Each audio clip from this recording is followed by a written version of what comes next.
नमस्कार समस्त को महाशिवरात्रि और विश्व महिला दिवस शुभकामना और शुभेच्छा। आशा करुच्ची समस्ते बहुत भलरे थे। आज यही महिला दिवस रे मोर मेकअप आर्टिस्ट और ब्यूटीशियन भौणी मानक पई नेकी आसी गोटे गुड न्यूज। आपणक अपेक्षार लगिला पूर्णछेद।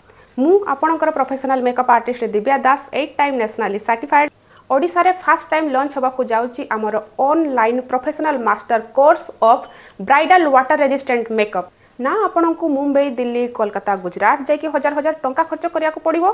एई कोर्स रे कवर होबो आपणकर skin preparation according to the summer, bridal long lasting makeup with flawless finish, new tricks tips and techniques with trendy smoky shimmery eyes, deep product knowledge and their uses. ए सबु किछि आपण cover करिवे बहुत ही कम amount रे। खाली सेतिक नुहे आपण मानक पई अछि गोटे सरप्राइज एंड फैसिलिटी। ए online professional water resistant makeup class रो बुकिंग स्टार्ट होबो 10 मार्च रे आउ क्लास होबो 31 मार्च रे। डिटेल जानिया पई हमको ए नंबर रे कांटेक्ट करि परिबे। ताहले देरी न करी कि जल्दी कोर्स को जॉइन करंतु, हम जो स्किल को डेवलप करंतु आउ क्लाइंट मानन को खुशी करंतु।